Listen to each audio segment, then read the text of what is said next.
Summer camp was the perfect escape. Like, for once, I felt like I could actually sit back and just enjoy the creations of the world instead of battling and fighting against them. Except I couldn't escape the war in my head.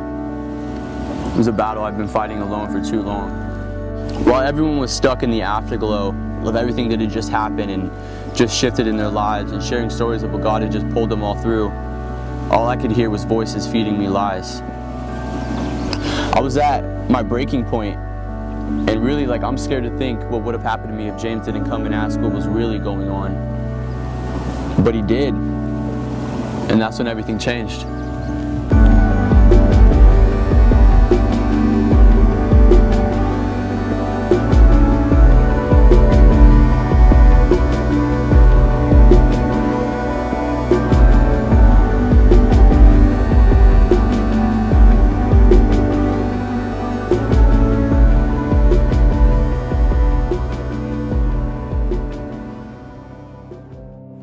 A couple summers ago, I started kicking it with Anthony, and we started to become like pretty close friends. And then one night after service, James came up to me and was like, "Hey bro, would you be down to join the worship team?" And straight away, like, I thought to myself, why the hell did I just say that? What am I gonna do on the worship team? Like, I've never even thought of doing music in my life. He's not a musician, he's never been into music, he's never done anything musically, he doesn't play anything, he doesn't sing anything. Instinctively, I just said yes, and we just started developing a really dope relationship, and it was sick.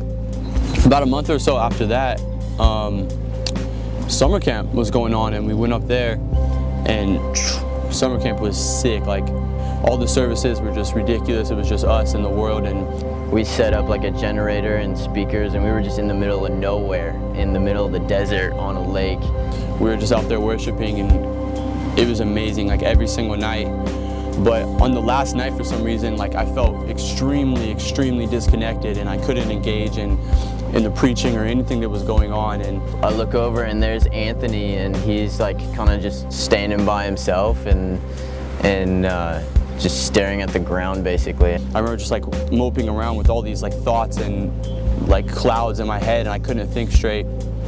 And I just started feeling like really just pointless. Like, what's the point? Like, why am I here? What am I doing? This doesn't make any sense. I shouldn't be doing this. I don't belong here. Everyone else around me was like just in pure awe of the moment of everything that was going on. So I felt even more out of place because of that. That's when James came up to me and was like, "Bro, like, how awesome is this?" And I walked over to him and I was like, "Isn't this like amazing? Like, God is doing amazing things here." And then he was like, "Dude, I don't know, man." And I was just like shaking my head, and I decided to really tell him like where my heart was at.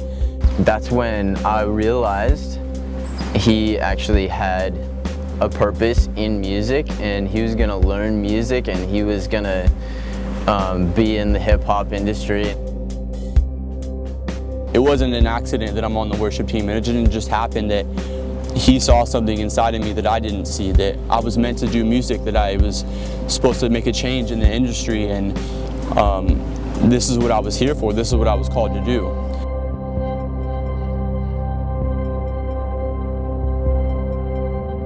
The week after we got home from summer camp, Anthony comes to me with his first song, and it was amazing. And my whole life, you know, people have been telling me, "Anthony, you're gonna be an amazing leader, you're gonna, you know, have so much influence and power," and like, that's sick, but what do I do with it? How do I do it? And suddenly, it was like a light bulb moment. Everything made sense. This is what I'm supposed to do. Music changed my life on that night.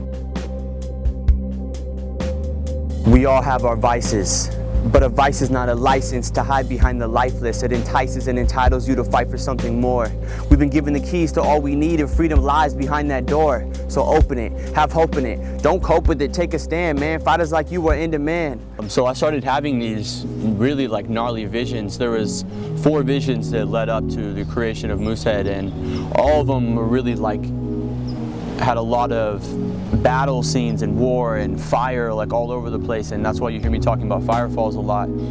And basically at first I was like really tripped out, like, what are you trying to show me, God? Like, are you about to destroy the world? Like, what's up with all this fire and destruction? But I realized that the fire that he was showing me was Jesus himself as the all-consuming fire.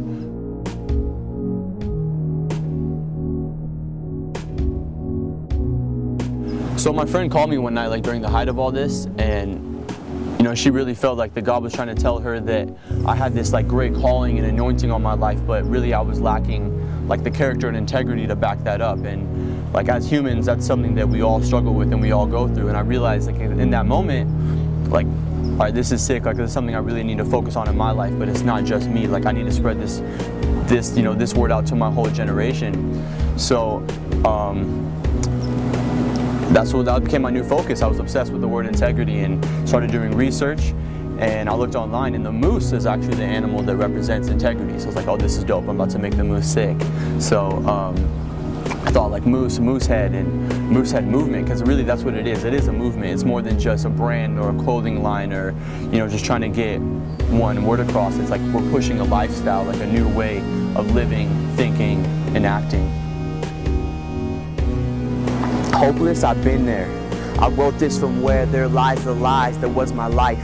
Where deception of perception led me to believe, then left me to bleed. But he was and is all I ever need. It's a cold, dark world, but fire is all I see. When I raise my eyes, I speak for the God of power to raise lives. Man, what a ride. Roller coasting.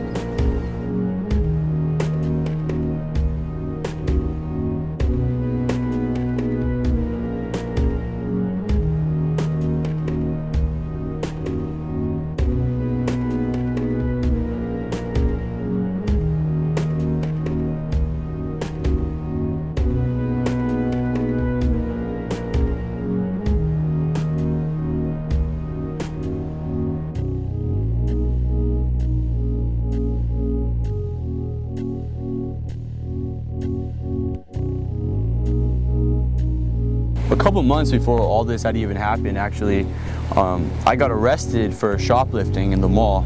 I tried to pick up a sweater that was not mine, and I got caught for it. And the security guard / policeman, whatever you want to call him, took me into his office in the back, and we just had like a real man-to-man conversation about everything that was going on and like the moral behind stealing and like living a life full of integrity. And he actually ended up letting me off like 100%, and I didn't get any trouble for it, which was amazing. But in that moment, like I knew that like I had to tell James about this. Like I had to have someone accountable over me, and this was even before MooseHead happened. So integrity and character has always been a focus point in my life, and it's something that has been really important and really real to me. And I made that decision. I went to James within that week and told him straight up everything that happened. And it's dope knowing that I had someone to go to that I could be real with it. I could be 100%. That wasn't going to judge me, but was going to help me through that and hold me accountable for, everything that I do. I just noticed like it's so easy for people these days to like lie, cheat, and steal and all this stuff, because in that moment they feel like that's what's gonna benefit their life in that situation. But what they don't realize is they're setting themselves up for a pattern that's gonna destroy their life pretty much. Definitely. One of the things that we want to do is basically flip the mindset of our entire generation. We just want to change the way that everyone thinks about themselves and just show like self-respect more than anything. And just along with that, that's what integrity is. It's just showing self-respect and doing the right thing when no one's looking. So basically, why MooseHead is selling the sunglasses right now is to fund this whole movement. Definitely aside from just being like some sort of fundraiser where you just give money, you get something for it. You get to show your support, rep MooseHead, show what it's about. Other people ask you, hey, sunglasses are dope, where'd you get that? Shirt's dope, where'd you get that? You tell them the story, tell them what MooseHead is, tell them why you're doing it, how you're involved. And maybe they want to get involved too. The sunglasses are going to take us to the next step, because MooseHead is so much bigger than just clothes, apparel, like hip-hop music. Like we want to be able to get into every aspect of life. Like if you're into it, if you're stoked on it, like we're gonna back you up 100%. It's gonna be a global movement of character and integrity, you know, funded and moved by the arts. Fresh to death like life, running in reverse, trying to hide from the light. How many of us like life? It's life Saturday night, guess that's why we're not acting right. Lights and skies, but life's quite a lonely nights. How far can we run from what's right? I'm trying to light the right way to go, cause if they can see the road, they might follow. Time flies by when you know the truth. Don't let them pacify your fire. We all know they fear the youth. The past is dead, this world's a liar. Time flies by when you know the